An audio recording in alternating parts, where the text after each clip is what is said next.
And we're gonna meet. Okay, guys, this is officially a branch impact call. Tonight's topic is creating a culture and setting standards for success. So I am so excited to dive into the content of tonight's call. It's going to be really awesome and super applicable since, believe it or not, in a month, you guys will all officially be branch managers. So if you're nervous, that's totally normal. I'm not surprised. I was the exact same way both times I ran branches. So just know that your feelings are shared and they are completely normal. But before we dive into the call itself and the introductions of who our speakers are, I'm going to go over a couple different housekeeping items just to remember and to know as we're moving forward throughout the next couple of weeks. First things first, I had a couple of you reach out to me and ask where to find the information for the call. I'm the kind of person that I'm going to put it out there for you, and if you ask me directly to send you the information, I'm just going to direct you back to where I put it because that's why I put it out there in the first place. So moving forward, whenever we have a call scheduled, first things first, the cover photo of the Branch Impact page will have the call details and the Zoom info on the cover photo. If you click the cover photo, you will also see the details for the call in the comments section. As well as the pinned post on the page, that is also all the information that you need for the call. So moving forward, guys, if you ask me where the details are for the call, I'm just going to tell you exactly where to find them. It'll be on you to go onto the Facebook page and look for it yourself.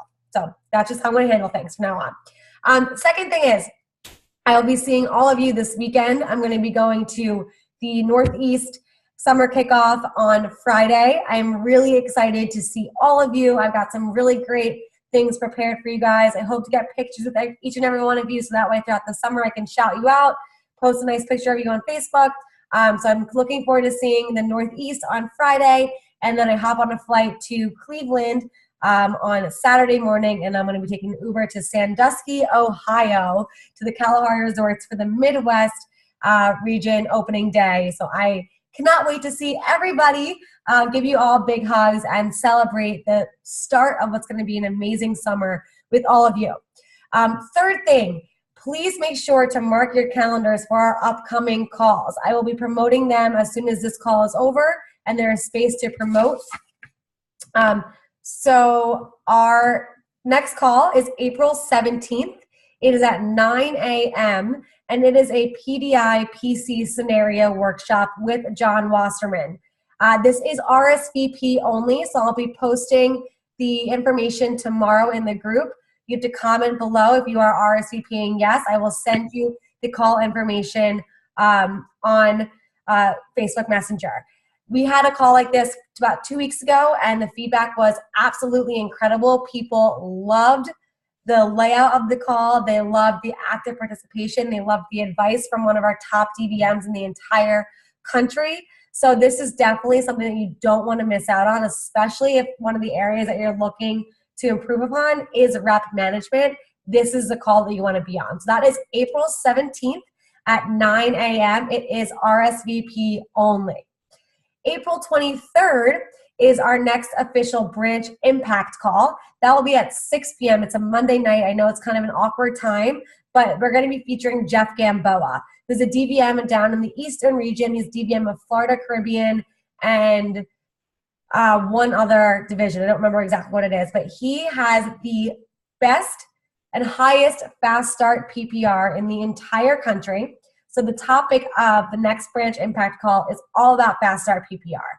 So again, another very, very relevant topic for what you guys are about to embark on starting in May. So that is April 23rd at 6 p.m. Fast Start PPR with Jeff Gamboa.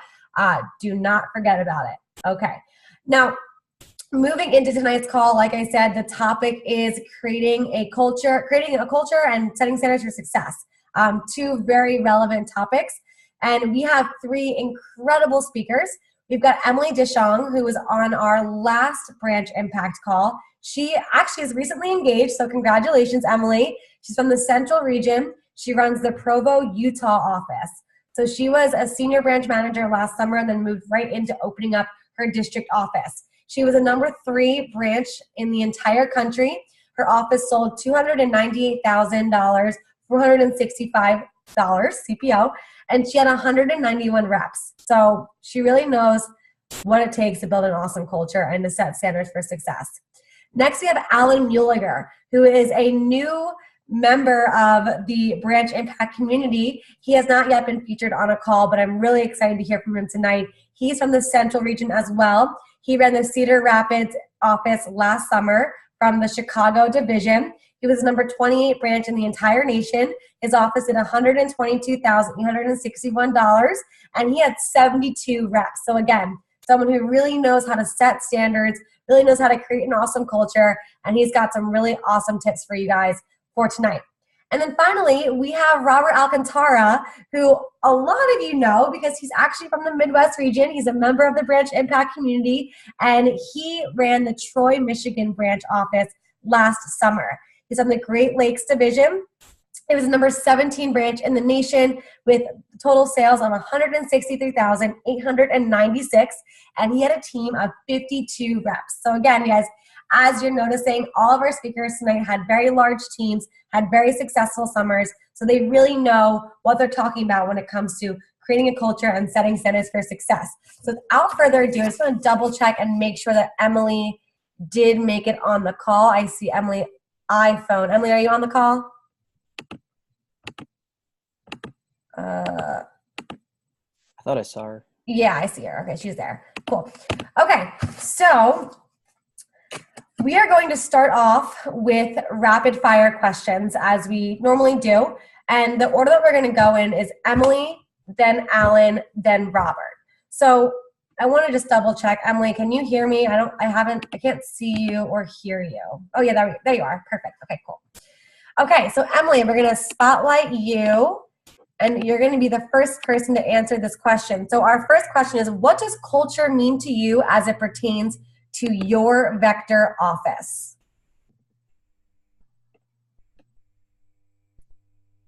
And if I can't hear you, I'm going to turn it over to Alan. All right, Alan, why don't you go ahead and start? Sure. Okay, so culture to me, when it comes to running my own office, I see culture as what happens consistently in your office.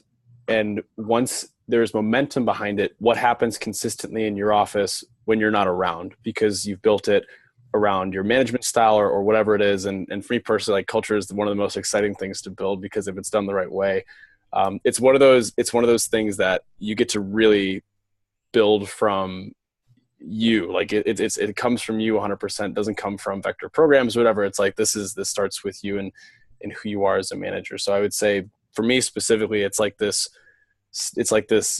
pure creation step that you get to have as a manager, a privilege you get to influence people in a really big way, is what I would say. Awesome. And I love that, you talk about consistency, because part of creating a culture is creating something that's going to be consistent and something that can sustain itself without you being physically present. That's awesome. Okay, Robert, what does culture mean to you as it pertains to your vector office? Yeah, I mean, I can't agree more with what Alan said. I mean, when I hear the word culture, I just think about like my reps. And, being a branch manager, it's so awesome because May week 1, you're the only one in your office. And by end of June, July, you have all these people at team night, and you just look around at the restaurant you're at or whatever you're doing, and you're like, I created this. This is so cool. So really, I just think about the reps and how I can influence their lives positively through the vector opportunity. I love that. That's really great. Okay, awesome. Now, Emily, we're going to spotlight you. And what does culture mean to you as it pertains to your vector office? Can you guys hear me now? Yes. Okay, cool. Sorry about that. So culture to me, when I started running my office, one of the biggest things that I thought of was I was trying to think of what culture stood for. And when you go anywhere else, any other country or any other country or anywhere, you always think of like traditions. Culture that people have is always about the traditions they have, what's naturally expected from everybody in that culture. And that really just made a big difference when I thought of it that way. Because when I thought about that, what kind of traditions do I want on this? What kind of, what do I expect of the representatives come to my office? And what do they expect from me? It's just naturally expected because that's the tradition, that's the culture that's in the office. And so when you think of it that way, do you want it to be a culture of when they come in for a phone jam, do they sit down and make calls and that's the tradition? That's just what happens. It's just the thing that's expected of everybody, or what? It's just always tradition. Kind of helps me determine the systems that I have in place. Yeah, brilliant. I love the connection that you made from culture to tradition because, you know, guys, if you think about it, you have the ability. I don't know if you're thinking about running a senior branch just yet. You know, a lot of you guys are still like, oh my gosh, I can't believe I'm running my own branch, let alone a senior branch. But when you get the opportunity to create a culture, to create traditions, and potentially go back to that same territory a second summer, that's really when tradition holds true. And it becomes a lot more than just, you know, something that you did 1 month that happened to carry over to the next month. It's now something that you did one summer that now carries over to another summer, and who knows, maybe a third, fourth, fifth, sixth, seventh summer. But yeah, that's definitely awesome. So thanks guys for that quick answer for our first question. So next question is going to be directed to Alan. So I'm going to spotlight you here. Alan, you spoke about culture consistency, and that's something that I really loved that you talked about. So can you touch on what that means to you, why it's important to be consistent within your culture, but within your office in general, and how to really make sure that you achieve that consistency throughout the summer? Yeah. So for me, the culture consistency thing is your culture, especially in a new branch office, it starts with the manager.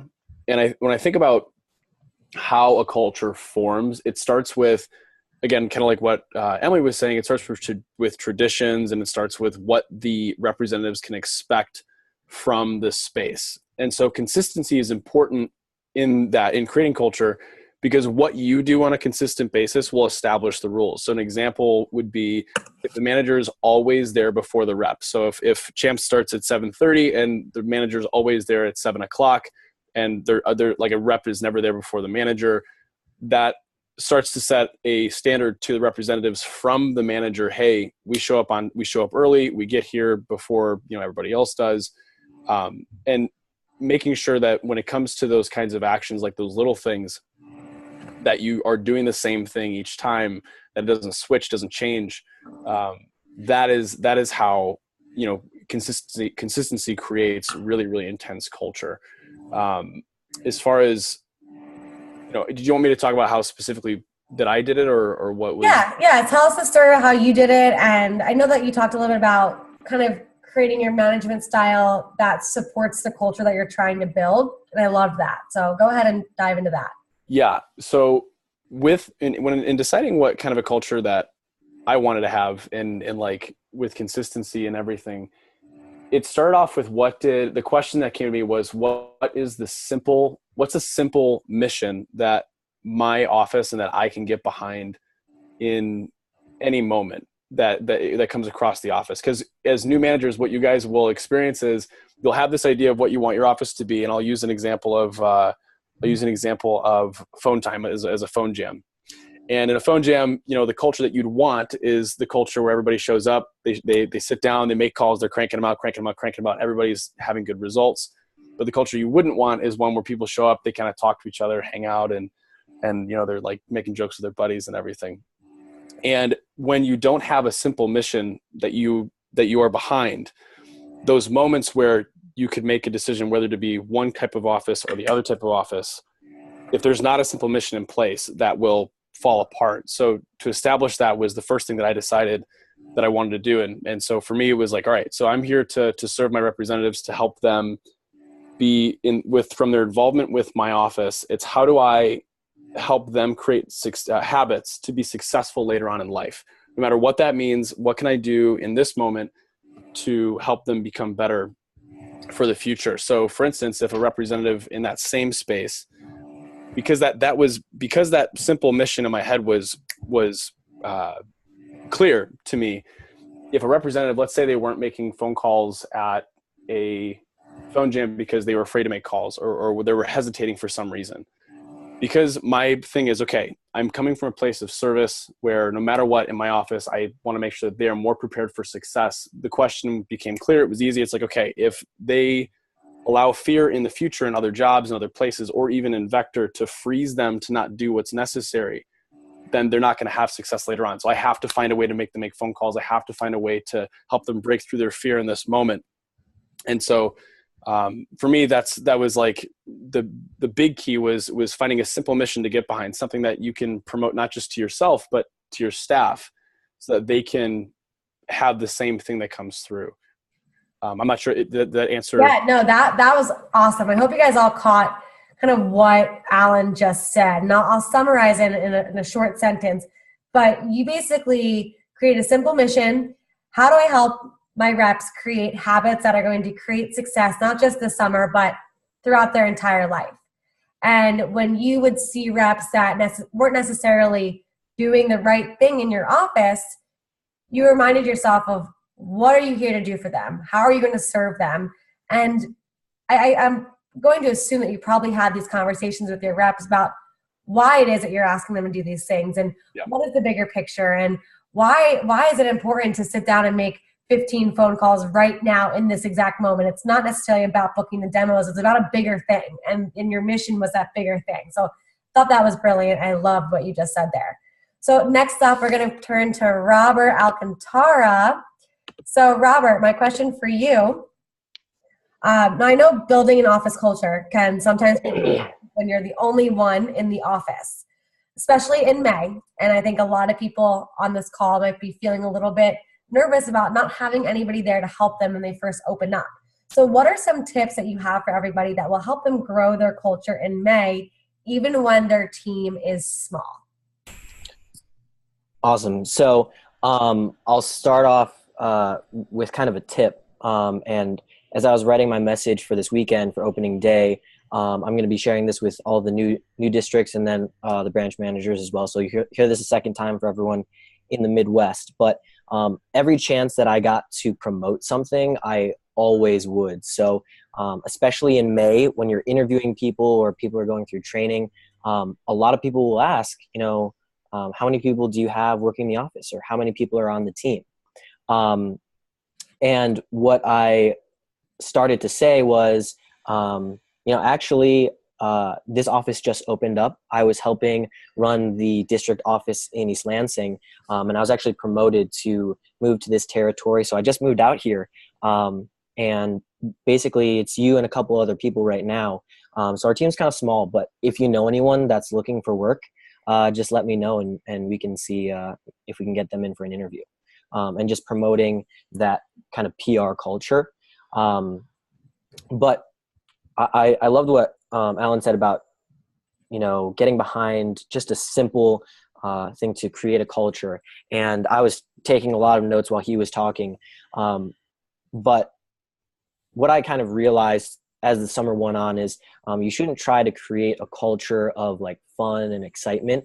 And that's what I was trying to do, because that's what I remember from my first summer, was that culture of like, oh, I want to be in the office and I want to be around the other representatives. Basically just do your job and get them to make sales and do their demos and do the job at its simplest form. Phoning, doing demos, making sales. The more sales they make, the more they're going to enjoy the job, and they're going to want to stick around the office longer. So earlier in the summer, I remember almost wanting people to come to team night because I knew that it would create a culture. And either consciously or subconsciously, they could tell that I didn't just want them at that team night, but I also kind of needed them there. And so I kind of straight away from that, I was just like, all right, we're just going to focus on sales. And I remember it was like a team night at the end of June, and we did a picture scavenger hunt, and I was at the office, and my team was texting me pictures of everything that they had to take pictures of. And I was like, this is what I wanted. This is what I wanted to create. And I didn't even try to make it happen. I just did my job. It's kind of like when you start out as a representative and you don't go into a demo wanting to sell a homemaker. You just go in, get to know the customer and have fun with them. And then all of a sudden 45 minutes later, you've sold a homemaker and you didn't even realize it. So that's kind of what happened with me in my office as far as culture goes. A couple of things that really help build culture is training stop-ins and field training. I'll focus more on field training. Basically, the way I look at it is field training is the easiest way to build a culture outside of your office, but still in a work setting. And I remember when I started, our culture in my DM's office was just unstoppable. We always wanted to be together. We had like a players only group chat, and we would always be field training with each other. My DM was never like, hey, you should go field train with so-and-so, because we already had it all set up. So basically, I know it sounds weird. Don't try too hard to create a culture. Just help your reps be successful at the job, and the culture will follow that. Okay, cool. That's interesting. It's interesting because I think a lot of people, and I know myself especially, before I opened up my branch office, I had this idea of what my branch was going to be like. I had the entire layout of the office in my head, and I had this vision that I wanted to create. And I almost was trying to kind of find the people that I had envisioned. And so I was leaving out other people in the process because they weren't necessarily fitting into my vision. But what you're saying is, instead of trying to create this specific type of culture that you imagined, you're like, I'm just going to do my job. I'm going to serve my reps, and I'm going to get them to sell and have fun doing their job, which will naturally create a fun and exciting culture in your office. Is that right? Exactly. Yeah. Okay, cool. Very interesting. And then of course, field training and training stop-ins too. Guys, if you are around a district office, like within a 35 to 45 minute radius, I highly recommend reaching out to the FSMs and the CSPs in that office and getting them committed to coming by your office every once in a while, whether it be 1 or 2 team meetings, whether it be a training here or there, whether it be just to field train your top people. Reach out to them now, create that connection now, get that commitment now, because that's really going to help you create that culture when you don't necessarily have the FSMs in your own office or the top field trainers in your own office. So do that legwork right now. Okay, great. So next question, this is a rapid fire question. So Emily, we're going to go ahead and start with you. Find you on here so I can, there we go, you're spotlighted. So Emily, what are some physical things that you did as a manager to create the feeling of a positive and team-oriented culture? So can you guys hear me now? Yep. Okay, just want to make sure. Some of the things that I did over the summertime to create a positive and team-oriented culture, we absolutely loved this team cheer. We had a great team cheer. We also had a team song, which the first summer we actually danced to at the beginning of every team meeting, and it was really cheesy, but it was fun. It was what we did. It was a fun song. And second year, the dancing didn't go as well because my assistant manager is not who they were, so we didn't end up dancing. But we played the song. It's kind of like our way to get the team meeting started. We start playing the song, and that was always like this fun little thing. Team night outs. We always had team night outs. I think team night outs are a great way just to invite people who wouldn't normally just reach out to other people on the team to make friends. It gives them an opportunity right after team meetings. So team night outs are always awesome. There's a big reason for that's part of Vector culture, I think, just to have a team night out after team meeting, because it helps create that culture and those friendships and gives people an opportunity to bond. We always were focusing on what we were building together as a team as well. I was constantly, as a manager myself, my assistant managers, constantly sharing our vision for what we were trying to achieve that week, that month, where we are for the summer, where we fell in the Silver Cup competition. And even if you're not high on the ranks in the Silver Cup competition, it doesn't matter.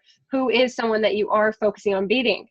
I remember first summer, our competition was the St. George office, Faith Perkins, and they ended up doing like $86,000 in business, and we ended up doing 202. But till the very end, it was a tense competition, no matter what.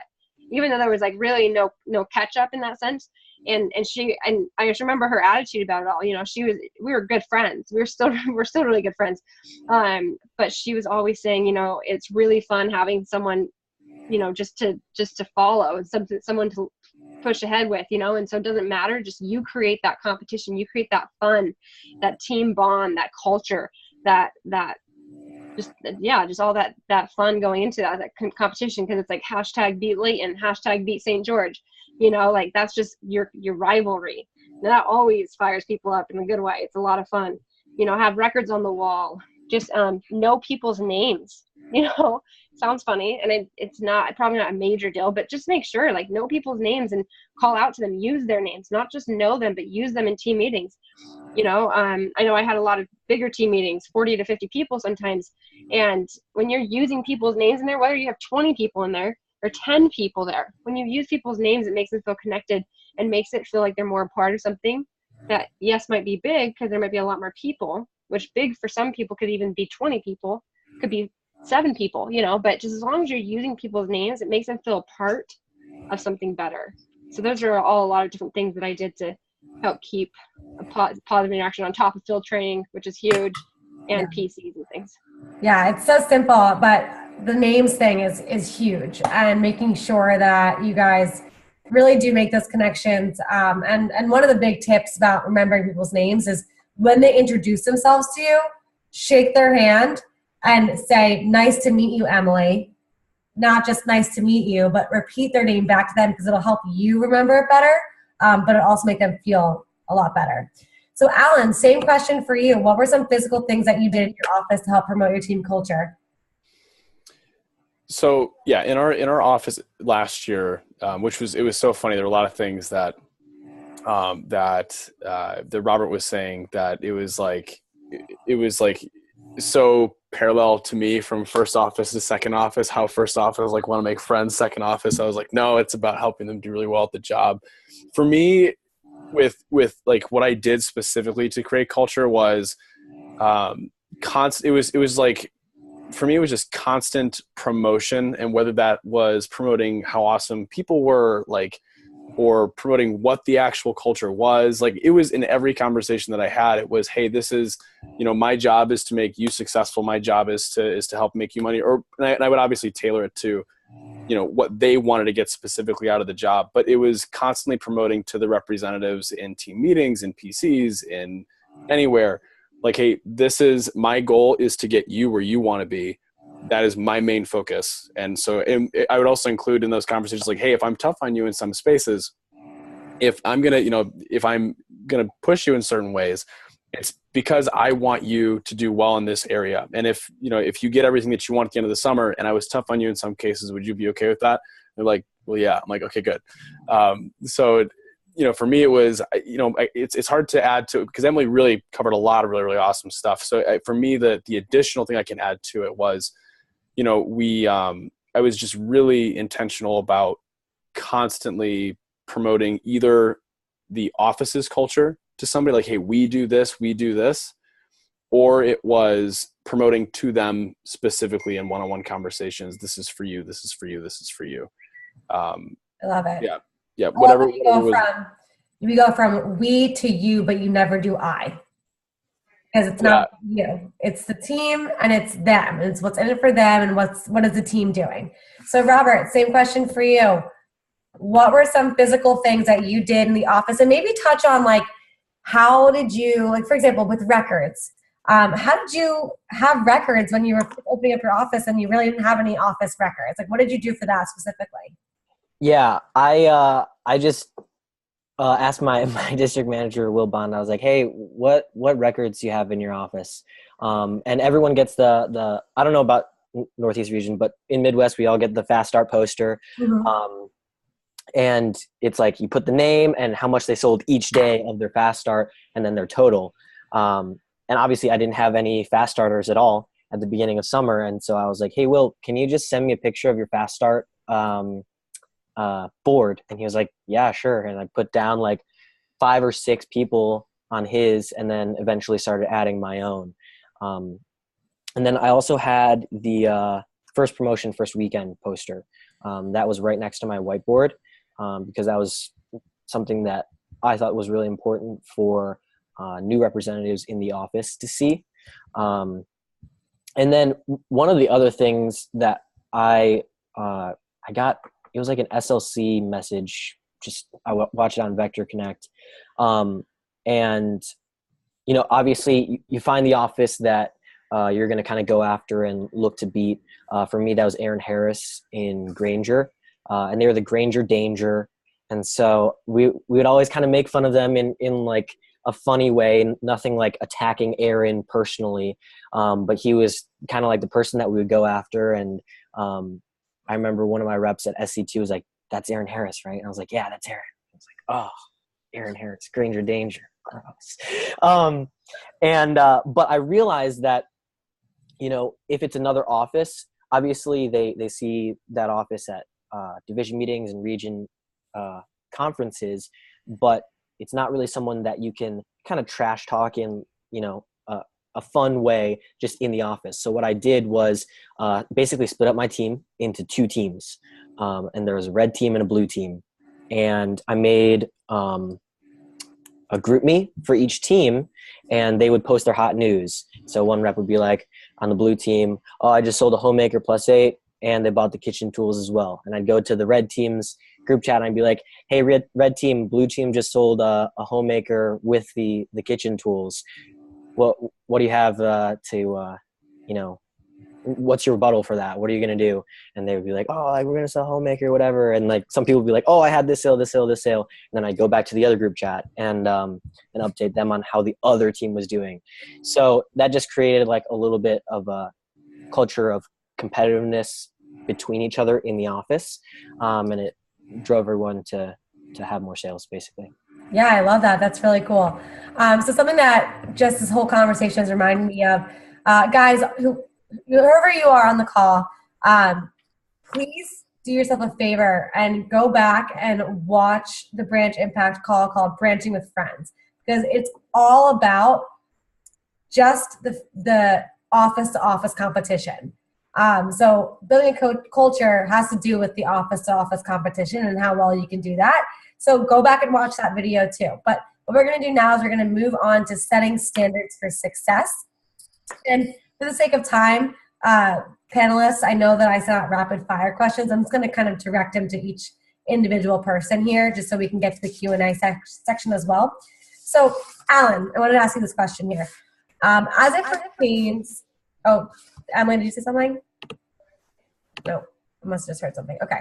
Alan, as it pertains to you as a manager in the office, how do you separate the friend versus manager, like maintaining that professional persona? Because you had mentioned that, hearing Robert talk, you were like, "Oh my gosh, that was the difference between my first summer and my second summer." Sure. So for me, it was having a pretty firm understanding of what time is results driven time versus like time that you can use to influence people, from a emotional supportive perspective. And my biggest shift from my first summer to my second summer was thinking that hey, if everybody likes me, if everybody enjoys being around me, that's what's going to help them like the job. And it turned out that is not the case. And so when it comes to things like key activities that drive their results, like phone time, like name generation, like PCs, when they are actually doing activity that generates business for them, that's where you cut out any kind of like, hey, friend stuff. It's like, hey, I'm here to drive results for you.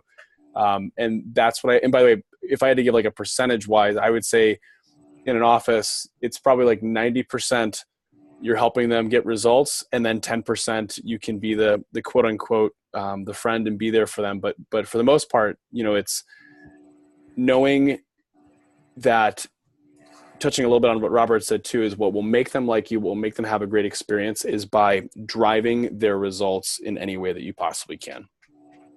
Yeah, and constantly reminding them that that's what you're doing. You're there for them, to help them make money, to help them hit their goals, and the conversations will come from the PCs that you have with them. And by the way, guys, PCs are great places where you create those relationships from a professional standpoint, but then you can utilize what you learn in the PCs to help drive the results as well. So Emily, you had something really interesting that you said when we were talking about this before about how do you utilize your AMs in the aspect of friend versus manager. So can you touch on that a little bit? Yeah, with assistant managers are more like they connect more with the representatives because they're just out there in the field with them. You know, they're doing sales still, and they can connect a lot more. Also, just because they're kind of learning, just naturally, most assistant managers don't have this like natural confidence already in their ability to be a manager and like great interview, like all these different things. They're in the learning stage, and usually with the learning stage, you know, like it just connects people with like for an assistant manager, they connect still with being a rep because they're closest to the rep position. That's where they just were, and they still are even, you know, and so they can connect with representatives a lot more. So for me as a manager, with a district manager, or branch manager, and even during the summer times, my goal was, I mean, yes, did I want their friendship? Yeah, I did. But it was like, I have to be stronger than just wanting a friend. I need to be a manager. I need to be a leader. And so the way that I used my assistant managers was I let my assistant managers be friends with them, you know, like, yes, I also told them too, that they had to, you know, still try to drive the line and still try to teach them things, but teach by example more. Because then they gained respect that way through their sales and things, but they were also able to still have a friendship with them, just a friendship where they were, you know, deeply respected as a leader as well. And that allowed me to still be the hardball, like Alan was talking about, like, this is where I'm here to drive you. Like, it allowed me to be like, take me seriously. I'm the manager, like, you know, and still draw the line and have the final say in things, and still had the ability to be held to a higher authority, which really helped just me being able to do my job and, you know, have those conversations because they took me seriously, but we also had fun, because you have to have that line. You have to be the cool boss where you're not just the cool boss because you let them do nothing, right? Because ultimately that doesn't do anything for them. It's not a job where they get paid hourly. So I use my assistant managers to kind of help, you know, be that connection and make that friendship and build that culture, and yet lead by example for the most part. And then I was the one that was the hardball that was like, and yet still had friends, like I said too. I was still, you know, they still respected me and looked up to me, and we, you know, I still made some friends, had fun, and we still talked to some. I still talk to some of my past reps, but that's kind of where that comes from. Cool. And hey guys, quick tip, just logistically speaking for team meetings, something that my pilot manager did my first summer was he identified some of the top reps in the office, myself being one of them. And I was an AM at the time, but when we would go out to team night out, like we were at Applebee's and we were at a giant table with 16, 17, 18 people, he would have me and the 3 other key reps that he had pointed out, he'd have us strategically sit like away from each other so that we could be within the group and make connections with the newer reps, or the ones who maybe were struggling a little bit. And it wasn't like, oh, here's the clique of the top salespeople. It was, oh, here's this top salesperson who's just coming to sit down and hang out with us. Like, so think about that too during team night outs. Where do you place your top people and have those side conversations? I mean, don't get to team night out and be like, person A, sit there, but before team night out, pull your top people aside, say, hey, I see you as a leader. Can you please make sure to sit kind of with some of the newer reps to help facilitate that culture? So there's a quick tip to think about. So Robert, I'm going to direct this question to you. Let's talk about the up and out conversation, or up or out conversation. I know this is an area that a lot of people have questions about. You know, at what point do you have this conversation with people? How do you have this conversation with people? And just kind of talk to me about your perception of the up or out conversation. Yeah. Could you explain a little bit further the up and out? I'm not familiar with like the... Okay. So basically, maybe this is just a term in the Northeast region. Yeah. The up or out conversation is, you know, how you got a rep who there's potential, but they're just not doing their job. And they're not calling you for PDI. They're having sales here and there. They're coming to the team meeting every once in a while, but they're just really not performing to the standard that you have set. So how do you have that tough conversation with them where it's like, you know, hey, either take this seriously or hand in your kit? Yeah. Well, if they're not having a lot of sales, they're probably not doing that many demos. So I would just kind of sit down with them and say, you know, well, they'll probably be frustrated with their sales or not happy with where they're at in their sales. And I'll just say like, hey, you know, how many demos did you do this past week? And they'll say like, oh, I did like 3 or 4. And we all know that's less than 1 per day. And so it's like, okay, so you did 4 demos last week. And so how long were those? Probably like 45 minutes, right? Okay, cool. And you came to the team meeting last week that you were there for, you know, hour and a half. So really you did like 5.5 hours of work, right? Now you said that, you know, you're not too happy with your income and your sales.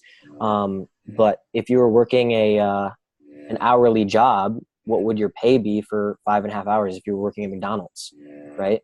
And it's not going to be what you want it to be. And, you know, quite frankly, McDonald's wouldn't even accept that. They'd have you working a lot more. So here's the thing. I see you as someone that can be a leader in our office, and I see a lot of potential in you. I think it's just, you know, build them up. It's just a couple of things that we have to work on, like coming in for extra phone time in the morning. And then, you know, I would get out their schedule and ask them when they can come in. Don't say, all right, you should come in on this day and this day to phone. Say, okay, well, how many times this week do you want to come into phone? You should be asking them questions that they'll figure out their schedule from there. And it's like, okay, so this is what we're going to do. And, you know, we can check back up next week and see how things are going.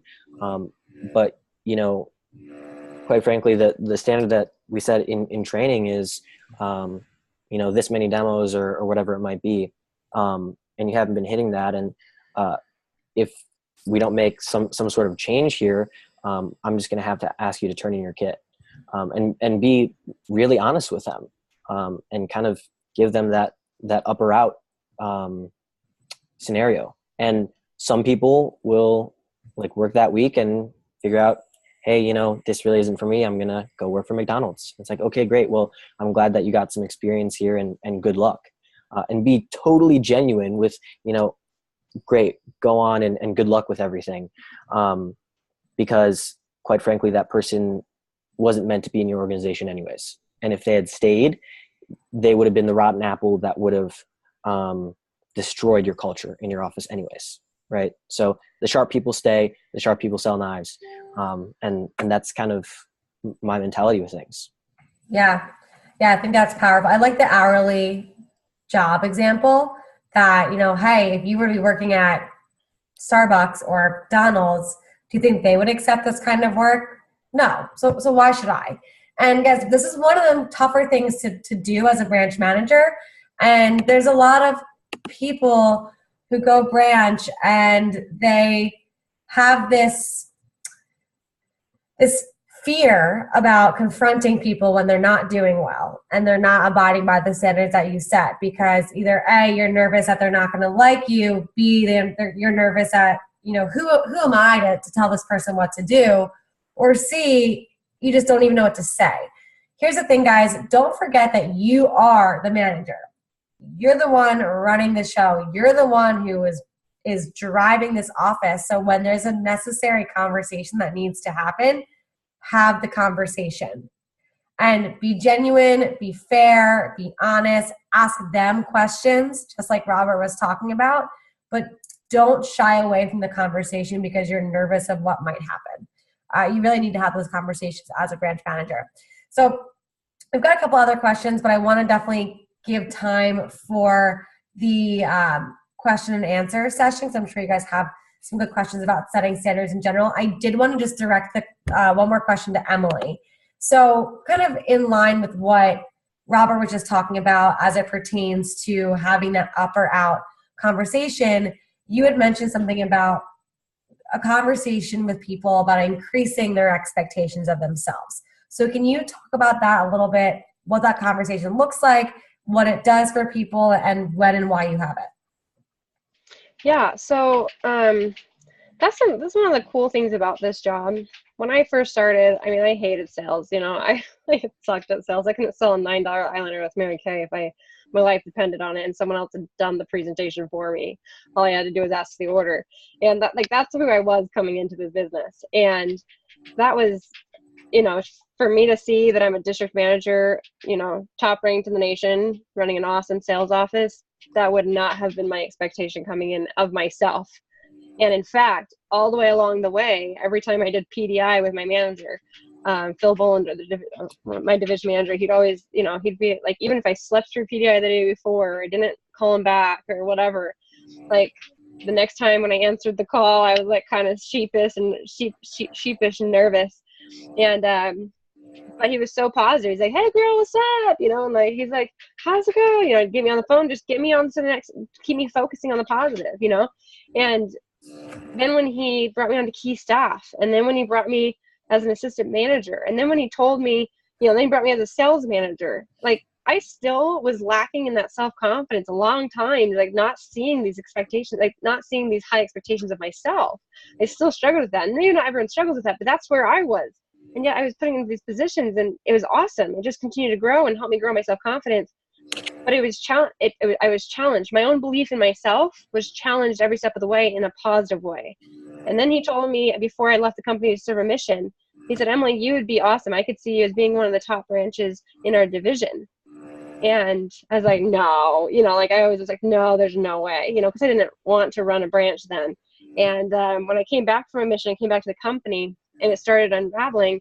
And then I did that. He's like, "Emily, do you remember that day when I told you that you'd be one of the top, and I just still remember that. And that's the conversation, that's the type of conversations I like to have with my representatives, the type of conversations that challenge their belief in themselves and their own abilities, like in a positive way that makes them question, could I really do more? And I like having that bigger vision for people. And basically what I do is, even if they're doing awesome, or if they've, if they had a goal for 3,500 for their fast start in the first weekend, they sell 1,500 on 3 demos, I'm like, hey, I'm not saying that this is going to continuously happen this way, but I definitely think, I know that you only did 3, you were limited by time, but your time is opening up this week. And you also were kind of nervous before, but after those results, how are you feeling? Yeah, totally. Imagine if you had done 10 demos this weekend. How cool would that have been? I definitely think that you could do some really good things. And I definitely say, let's get to that 3,500 as soon as possible. And let's shoot for a second goal after that. And I just kind of help build it up and help push them to that next level. Whether it's in their fast start, maybe it's that up and out conversation. Another form of that is, like I love how Robert just did that. I love how he compared it with the hourly job, and that's a whole other type, for certain representatives. There's another way you could do it if people just need motivation, is just say, hey, remember when this was happening, when you were doing 5 demos, and when you did 5 demos your first week, and what happened? And then when you did 10 demos that one week and you had your biggest week yet, the only missing factor is the number of demos. The only thing. You're more capable than you think you are. All it comes down to is a number of demos. And just helping challenges with beliefs and drive performance that way, and drive activity. And then always, I like the idea of, in a PC, don't let them leave until they've made 10 calls. Don't let them leave until they've set 2 demos or 3 demos, because what would be the point? You have this awesome conversation with them about sales or getting more referrals or getting better on the phone, and then they walk out and then they don't do their phone time.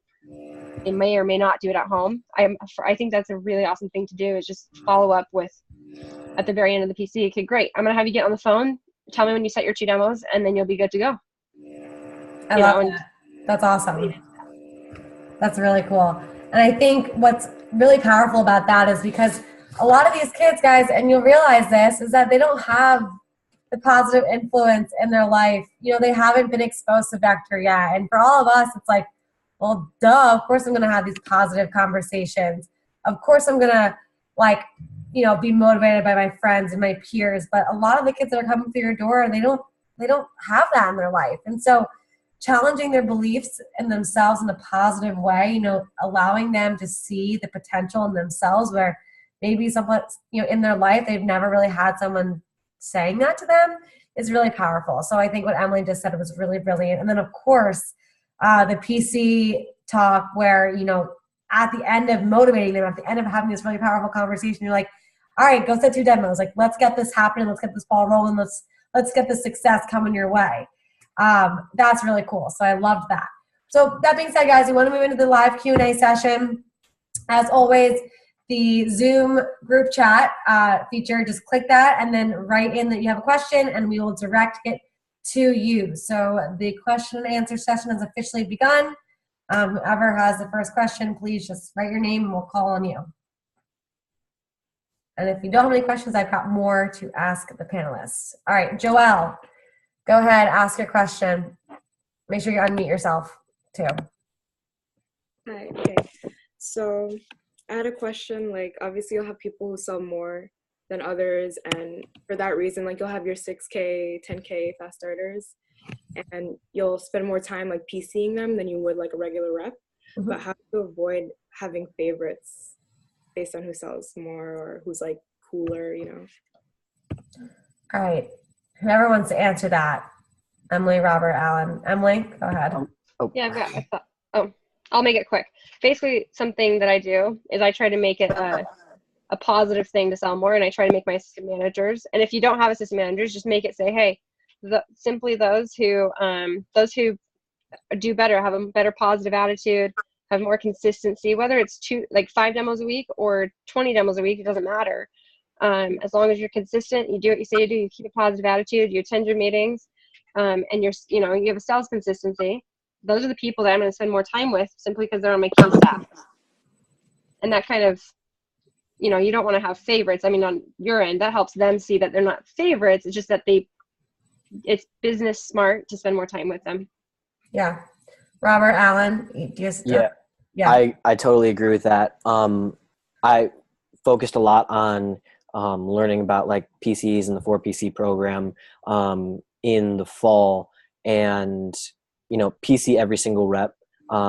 Obviously, you're going to be spending more time with the 6K, 10K fast starters because they're going to be the ones that are in your key staff. And because they're selling more, they're going to want to be in the office more. So you're going to be talking to them more. It's just going to happen naturally. That doesn't mean that you don't PC the rep that sold $100, because more than anything, that rep needs your help than the person that sold 10K for their fast start. They understand the business and they know what they have to do after selling $10,000 in 10 days. And obviously, you're going to be spending more time with them because of key staff. But PC everyone should be treated the same.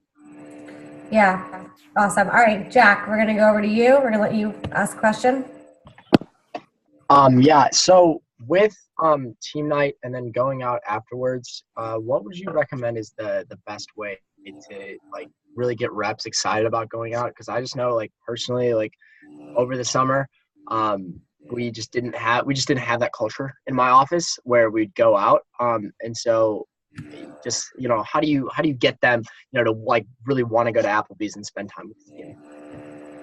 I can take this one if we want to. Go ahead, Alan. So to get them excited, I think comes from 2 places. One, I think it comes from your excitement about it. So if you're like, hey, we got this thing. It's Applebee's. It's pretty cool. You should come. Like they're not gonna want to come. So like you getting fired up about it and being like, hey, we have this really fun event that's happening afterward. It's optional, but everybody has a lot of fun. We go to Applebee's. We have conversations, whatever. So it's your promotion to everybody. You having energy when you're talking about it.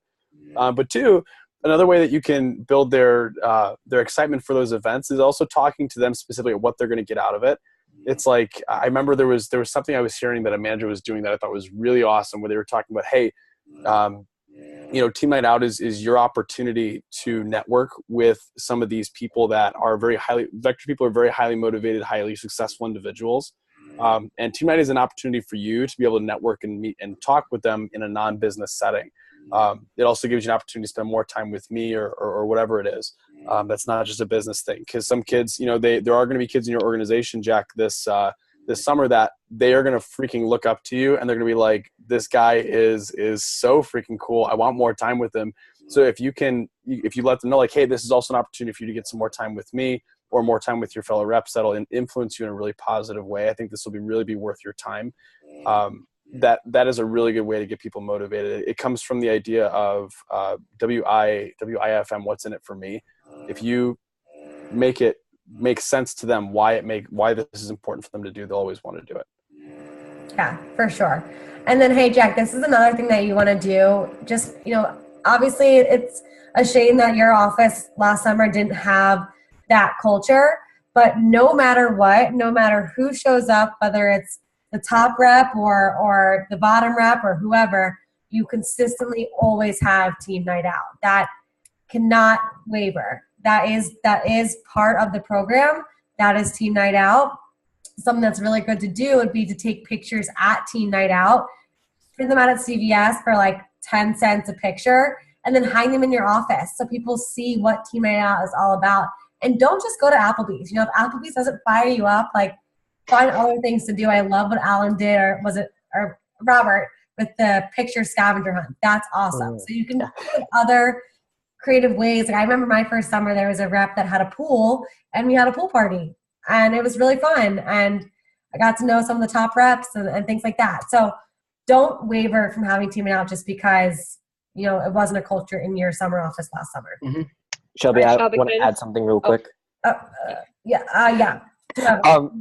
So Jack, just really quick, I just wrote down the expectation of the representative of team night has to equal the experience that they have on team night, or else they're not going to want to go afterwards. I remember the first team night that I went on, my manager, he like built it up a ton. He was like, we're going to go play beach volleyball. The entire team's going to be there. It's going to be awesome. And I was like, all right, cool. Like, we'll go play beach volleyball. I don't really play, but it'll be fun. And then like, there were like 5 people there, and I was like, all right, this is cool, but it's not that great. And I didn't go for like the next 3 or 4 team nights because of that. So their expectation has to equal their experience. So you have to focus on how you're promoting it, for sure. Okay. Yeah.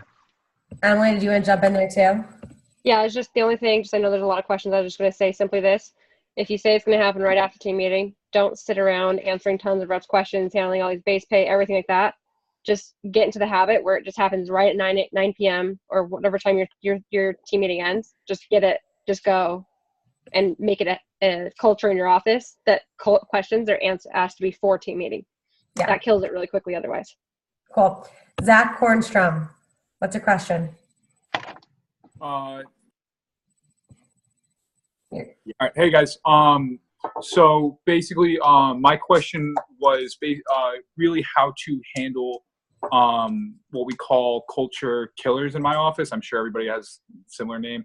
But basically, like when I first started, started my winter break, and we moved into the spring where we had this awesome, unbelievable team in my district, and we had 2 representatives on our team who were like, they were actually decent sellers, but you know, when they came, they knew all of our whole team knew each other throughout high school.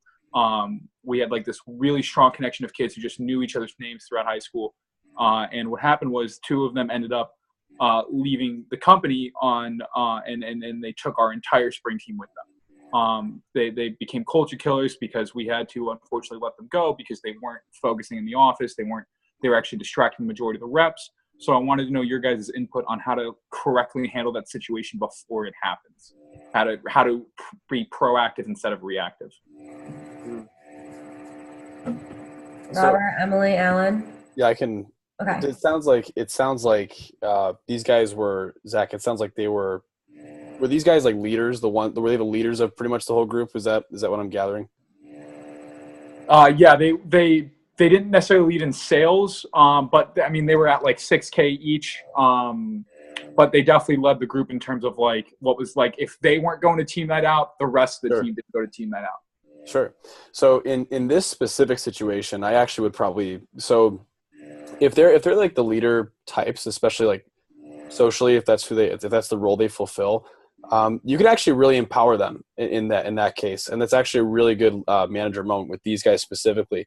If I noticed that these guys were leaders and they were starting to affect the culture, I think there's one of two ways you can do it. If somebody is kind of affecting the culture in a negative way and they're kind of that kid in the back that is just making people not feel good, making feel awkward, whatever, that's a separate conversation. But this conversation, I think, when there's somebody who is definitely an influencer in your office, but they're not influencing the right way, taking them aside and being like, hey, like letting them know, like, you are a leader in this office. And right now, whether you believe it or not, the way that you're coming and showing up is actually affecting the rest of the office. It's affecting other people. But here's what's really cool is because you have so much effect on your fellow representatives, I need you to step up in a really big way, because what you do, whether you believe it or not, it's actually, it affects people in a really big way. You have the power to inspire people to do great things. So for you, if you can, like, it's that kind of a conversation. It's not I actually wouldn't see this conversation as a what do you call it? A push out conversation. I would say it's more of a, like, hey, you have really awesome, a really great ability to lead. If you step up, you will inspire people with this, because everybody wants to inspire. Everybody wants to create, like, following. That's why people followed them out of the office. They wanted someone to follow them out of the office. Just redirect their things and help them discover what they have as far as their gifts are concerned, and it'll actually turn and flip in the right direction, if that makes sense. That's powerful. All right, thank you so much. That's awesome. Guys, it is 10 o'clock, so if the panelists are okay with it, Emily, I know you might have to be someplace, but if Alan and Robert are okay staying on for the next couple of minutes, we can get to the last two questions if you guys are cool with it. Yeah, I'm good. Cool. All right, Greg Turner, go ahead and ask your question. All right, so I was just curious if we could get a couple more, like, tangible ways to build up the office culture, like what Rob was saying when he split our office into two teams, and then he appointed some captains too. So I remember being captain of the Blue Angels in our office, and that really fired me up and empowered me, because it made me just feel kind of responsible for my team and stuff. So I was just wondering if you guys had some creative, unique ways that you can build up, like maybe friendly competition in the office or just office culture in general. Cool, good question. I can answer this one actually. And Greg, this is something that we didn't do last summer, but I was listening to another SLC message. I love SLC. And the speaker was talking about just like stuff that they do in their office. One thing was like a selfie at every team meeting. Right before they go out for team night, they take a selfie with like their costume or whatever for whatever theme meeting it was.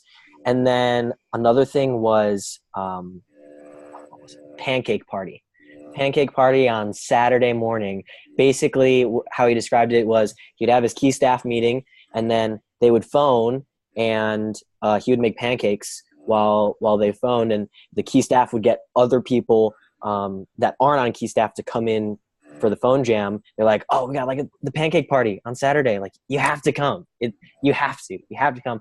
And just like having your representatives be that like positive peer pressure, right? Not necessarily you saying, hey, like you should totally come to team night, but having your reps say like, you're not going to come to team night. Like, why not? Those are a couple of things. I've also noticed a lot of managers have started to do like they have like a little basketball hoop, and they do like a shot of the week for like the top rep, and the prize ranges from like $100 to free Cutco, whatever it might be. But just having like little traditions that each week you do it no matter what, and it becomes something that the reps have to look forward to each week. Yeah, that's really good. And one thing that you said, Robert, that I want to relay back to what Emily was talking about with kind of having her AMs be the friends in the office. When it comes time to promote events and to promote team meeting and team night out, having your AMs, I mean, obviously you're going to promote it verbally, but having your AMs and your key staff also be promoting it to their friends in the office is really powerful, because it's kind of the it's like the cool aunt syndrome, where you are like the mom or the dad, and your AMs and your key staff is like the cool aunt. And if you think about it, when you were growing up, your mom or your dad told you to do something and you're like, no, it doesn't sound like fun. Then your cool aunt comes in and was like, yeah, you should do that. And you're like, oh yeah, why not think about that? So having your AMs hold that role is really powerful too. So definitely do that. Second thing, Greg, I know we talked about this earlier today when we had our call, but guys, branching with friends, the branch impact call that we did a couple weeks ago, Jackson Montgomery talked a lot about creating a culture in his office. He actually had a Snapchat filter made for his office with his team name on it. And what it did was, one, it created an awesome culture. I mean, it's really cool to have your own Snapchat filter. It's like $10. And he actually posted the link in the Branch Impact group on how to do that. But two, it helped with PRs and triple threat and all that good stuff. So that was one thing that he did. Second thing he did was he had his team name in a giant poster right above the door to his office. And every time somebody walked out of the door, or even into the door, I think it was just out the door. His team name was like the Treasure Coast King and Queens. So if a guy walked out the door, he had to hit the sign at the top and go, King. And if a girl walked out the door, she had to hit the sign at the top and go, Queen. So every time they left, they had to do that. So that was one of the traditions that he started in his office, and he had an awesome branch. So we talked all about that in the Branching with Friends Impact call. So definitely check that out. Jackson, we're going to head over to you. That'll be the last question of the night. Go ahead. This is probably a pretty simple question. So if you're like training or in an interview and you just get a call from one of your reps, when is the best time to take that call? Cool. So when it comes to in an interview setting, I usually, if I have an AM in the office, my AMs I'll have them trained to know how to handle those calls. In an interview for sure. It's the first contact that most people have with the company. So I want to be focused on them as much as possible, using their names as much as possible, building a connection in the interview. However, in training, unless your phone's constantly going off, I actually think in training, if you set the expectation with your training saying, hey, just so you know, I have to be available for my representatives just as I will be available for you guys. So a couple of them are on demos right now. So I may get a call from so-and-so, and I need to be available to them. So if I get a call during this training, and this is, by the way, if you don't have a staff, this is perfect, is to setting up the expectations to your training. Say, hey, if I get a call, I do have to answer that. I'll make sure it's quick, but I need to make sure that I'm available for them because they're just starting the job, and I want to make sure I'm available to help them be successful. If you frame it the right way, you can answer whenever you want. But actually, I would reserve and say in an interview, I actually don't know if I would. I would actually. I would say definitely don't. Yeah, not in an interview. Even if it's like a double tap or something. But in training, I'd say if you frame it the right way, it's good to answer. Yeah, and Jackson, I want to kind of go off of what Alan just said. Interviews, definitely do not answer your phone. It's unprofessional. It breaks the flow. If you have to take, if someone calling in that had a no sale and you answer that in the middle of the interview, that's going to lower your share of training. So just don't do that. In training, I love what Alan said about setting that expectation and that standard right from the beginning, because not only does it allow you the ability to step out if you have to answer the phone, but it also reinforces the importance of PDI. So it's another small little thing that you say that will stick in their minds and be like, oh yeah, calling in, duh, like, of course I'm going to do that. She said that she's going to always be available. So I would do that. And then also you can set it up with your key staff where they'll know your training times and be like, hey man, like I'm going to be able to answer the phone when I can, but if you have a really awesome sale or a really awesome demo story, text me and then call me, and I will actually put you on speakerphone and you can tell the entire training class. Because what's really cool when if you're doing training and you have, I used to have my one rep, Jacqueline, do this when she couldn't do training stop-bys, but she was on demos and she was a 10K fast hour, she was a 30K sales rep for the summer. She would text me, just sold a homemaker and just sold a signature set, whatever it would be. And I'd be like, great, call me.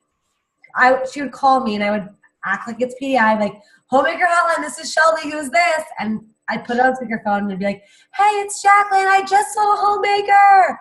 And then I would, you know, I'd be like, guys, did you hear that? She just sold a homemaker. And everyone would be cheering. And again, it reinforces the expectation of selling homemakers. So I would set that up beforehand, like, hey guys, if you have a great sale, please text me and then call me for PDI, and I'll put you on speakerphone. But don't put someone on speakerphone if you don't know they had a sale. Because the last thing you want is for them to be like, yeah, had a really weird demo, they didn't buy anything, and they kicked me out of their house. Like, that's not the right kind of thing that you want your training class to hear. But I hope that answered your question. Yeah, awesome. Thank you. Cool. All right, guys. So I know we've been a little bit late. I appreciate all of your attention. If you have any further questions, as always, please just jump onto the Facebook group, write your question in the comments, and one of the panelists or myself or one of the senior branches, just anybody will answer. So looking forward to seeing you guys this weekend. I hope you gain value out of this call. And have a good night, everybody. I'll see you in a couple days. See ya. Bye.